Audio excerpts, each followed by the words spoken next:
Hello, welcome to He's Hot, but Something Is Off with me, just Joey T.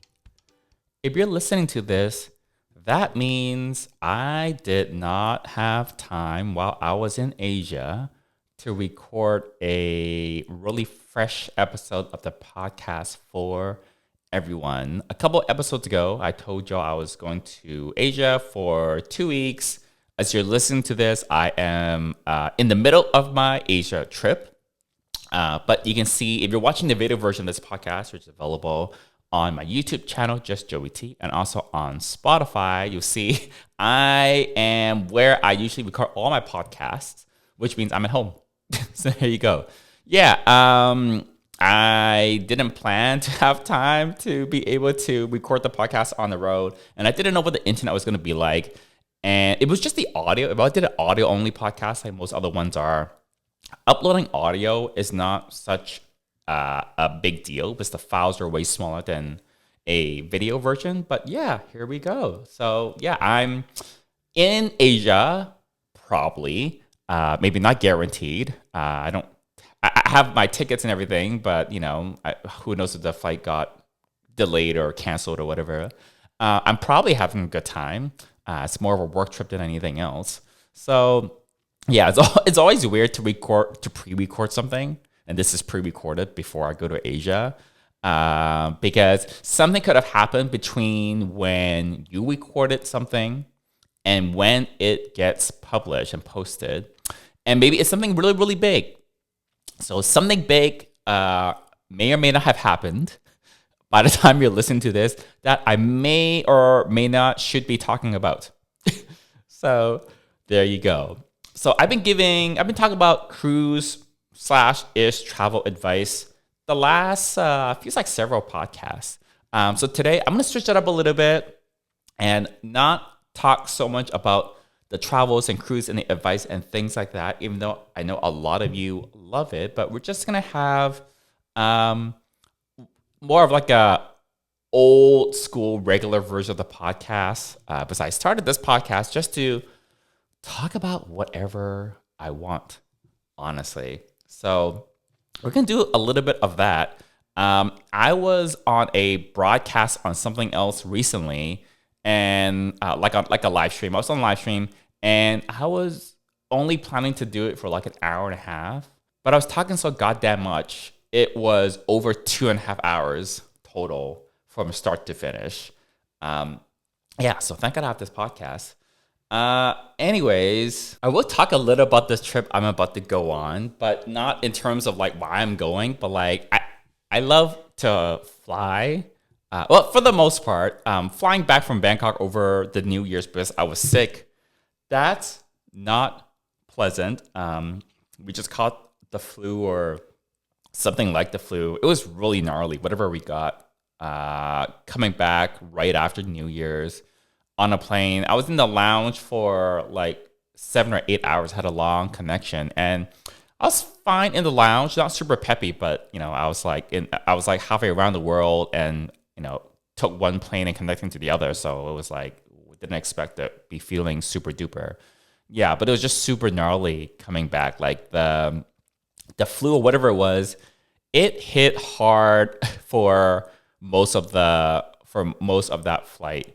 But yeah, I don't know. I just like the whole experience of flying for some reason. I even like airplane food. David and I were like, oh yeah, we like airplane food. We like to eat in general, honestly. And we don't have very sophisticated palates, but yeah, we kind of like airplane food. And I've been scheming to get a free business class upgrade for this trip, which is why it took me 3 flights, or it's going to take me, when I'm recording this, 3 flights to get to Bangkok. So I'm flying from LAX to SFO. That's like barely an hour, not even maybe. Then I have to fly from SFO over to Hong Kong. And that's like the Trans-Pacific portion that I wanted to get the upgrade on, because when you fly long haul, it's really, really nice to have the business class seat, like obviously. And then from Hong Kong, I'll take another short flight, 3 hours to Bangkok. So it's a lot of flights to get there. But there are no direct flights from California to Bangkok anyways. You always have to connect. You just connect once. Somewhere in Asia. Usually it's Tokyo, Taipei, Hong Kong. Tokyo and Taipei, I feel like are the more common connection points. Because those are the more common connection points, I decided to route myself through Hong Kong because I'm kind of like an AV geek and I read up on AV news and things like that. And here in the US, it feels like COVID is such old news, right? But Hong Kong and Asia generally opened back up later than the rest of the world in terms of lifting their restrictions and things like that. It wasn't really only until about a year ago, like early 2023, that they were starting to lift the restrictions. China, for example, that's kind of sort of when they lifted a bunch of them. But in terms of recovery in air passenger numbers, that's it takes some time for people to start flying again, obviously. And Hong Kong in particular, their numbers haven't recovered anywhere near as much as some of their neighbors throughout Asia. Like Singapore is, I think by now, like 98% to pre-pandemic levels of air passenger travels or passengers through their airports. But Hong Kong in particular kind of lagged all the other major Asian hubs. So because of that, did a little research. I fly United. I mean, not that I love to fly United, but I fly United for other reasons. I usually fly United because I'm with that, frequent flyer program and with that particular alliance of airlines. So they do have flights everywhere to Asia, actually, which is weird. Most U.S. airlines don't fly that many flights to Asia, but United has a lot of flights to Asia. So United flies the same planes pretty much everywhere, except the giant 787s and 777s. So I've flown with them to Tokyo quite a few times to connect to Bangkok or Taipei or whatever. And the California to Tokyo route is a popular one. Those are usually pretty full up. But they fly the same size planes between Hong Kong and LAX for some reason, like the big 777s, which is like the biggest plane they have. This is the biggest plane that most airlines have. And I was like, that plane must not be full. Like to fly like your biggest plane to Hong Kong when Hong Kong passenger travel numbers haven't fully recovered yet, that must be weird. And I also keep seeing ads from Cathay Pacific, which is like the main Hong Kong airline. I'm like, why would I be seeing ads from Cathay Pacific even before I see it for like Delta or American? So all these indicators told me that, okay, there's got to be, this is my best chance of getting an upgrade is if I route myself through Hong Kong to get over to Asia. So I did exactly that. It had to be a little more clever because by default, like they would just route you through Tokyo or Taipei, like I said before. But yeah, connected through Hong Kong. And then I have what are called plus points with United, which is their upgrade currency. That lets you put in a request. It doesn't mean that it's going to clear right away. Usually it doesn't. The complaint with some of these points and stuff with a lot of these airlines is, over time, the points get devalued. So you hear frequent flyers and AV enthusiasts and points enthusiasts talk about devaluation all the time. Is what used to cost 40,000 points to redeem, now it's 50,000 points, and eventually it'll be 60,000 points and 80,000 points. So basically, that's what we call it's the miles and points equivalent of inflation, basically. So basically, if you have points that you're sitting on, don't sit on them for very long because the value of them really does diminish over time. Don't just sit on like 1 million points just to do nothing. Use the points, spend the points. And I spent a lot of last year spending a lot of my points. But anyways, use some of my upgrade points to do the upgrade. And this was like 3 months ago. You got to get in line pretty early. If you try to, upgrade a week before, that doesn't usually work. So I was like, okay, I'm going to go to Asia to do this trip. The first thing I need to do is book the flights because I need to the early I book the flights and the early I apply for the upgrades, the greater the chances that the upgrades will clear. So I did this back in like January, I think. Um, and then luckily, a couple of weeks ago, I got the notification on my phone that one of them cleared. And then, like, a couple of days later, the other one cleared as well. So that's my strategy for flying business class. I don't think I've ever paid for a business class seat before out of my own pocket. Usually it's because I fly frequently enough and everything goes into a credit card that earns me some amount of miles. And when you have status with airlines and you earn miles and points and things like that, then you can use those things to upgrade your economy class ticket into premium economy or business or whatever. So yeah, I don't think I've ever paid out of my own pocket for business class. Is either I work for a company where I was able to like scheme it and get the business class seat under like the cost cap or like the travel system or whatever. There are a few tricks to do that. People in corporate that travel all the time will know. Or that's when I usually use my miles. I'll usually buy an economy ticket, and then if it's like a long haul or something, you gotta be strategic about which flights you want to upgrade though.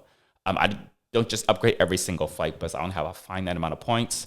But yeah, haven't been traveling this much. Haven't been traveling very much this year. For me, anyways. Bangkok was the last trip, like a proper trip that I did. I've been up in San Francisco a couple of times, just day trips, just for some like medical stuff, because there's like dermatologists that I really like and see up there. But like I fly out in the morning and I come back that same night. So that's like an hour flight. It barely counts really a day trip. I just drove into Palm Springs for a conference. That was also like a day trip. I was only out of the house for like 10 hours. I left early and I came back mid-afternoon. So yeah. So this is, it's been a while since I haven't been at LAX actually. So almost like starting to miss LAX a little bit. Yeah. But kind of excited for this trip. I'm excited, also like a little nervous. So I'm going to be filming a lot of collabs over there. And I never tried to film this many collabs in such a short amount of time. But this is also like the first trip that I'm taking purely to do collabs. So it's very like business mentality type of a thing about it for me in my head. Yeah, but everything's scheduled. Everything is lined up. I haven't finished packing yet. I have like 36 hours to pack, but I also have to clean the house. I need to clean the house. It is a work trip, but the times where I'm not filming, I'll be doing, like some work on the computer, editing or other things like that. But I also don't want it to be like a super busy trip. I'm kind of sort of taking advantage of it. Yes, primarily it's a business work trip, but times where I can afford to be not working, I just want to be like chill and relaxed. You know what I mean? Like it doesn't matter what kind of work you do. If like you have a regular corporate 9 to 5 job, and if they send you on a work trip, yeah, you have to go into the office and do meetings or whatever. But like outside of that, you want to just have some time to like explore or do other things, right? Or kind of sort of have like it's a bit of vacation time for the few hours of the day that you're not working 8, 10, 12 hours. So yeah, that's how I kind of sort of want to treat this trip. So got a bunch of collabs, all figured out. Basically, everything's scheduled. And the part of the times where I'm not doing the auxiliary supporting work outside of the filming, which is like, the other parts of the business, like all the stuff you do on the computer. Yeah, I just want to have it feel a little bit like a mini vacation. Because I feel like, this is weird to say, but I feel like I worked pretty hard at this. That wasn't supposed to be like a innuendo or like a play on words. But just literally like I've been working pretty hard at trying to like build the business and like all the little aspects of it. So I kind of want it to be, yes, work first and get lots of content, but when I have some downtime, I just want to chill and relax and just be, not having to do a ton. yeah, so I'm kind of excited and also a little nervous about it at the same time. Not done something quite exactly like this before. So yeah, there you go. Yeah, but I like the experience of just flying. So for some reason, like the traveling flying, I enjoy the experience of it. Sometimes it's not so much about the destination. I just enjoy. I like flying. I like going to like lounges in airports. Well, sometimes I like going to lounges in airports. Airport lounges sometimes are so busy. There have been a few times where the lounge is so busy that I would rather just find an empty gate and camp out. Like, here's a tip: don't be jealous of the people that have lounge access at an airport. Because a lot of lounges, but so many credit cards give you lounge access now, more and more. But it's like a very desirable perk for people. People will apply for a credit card just for that.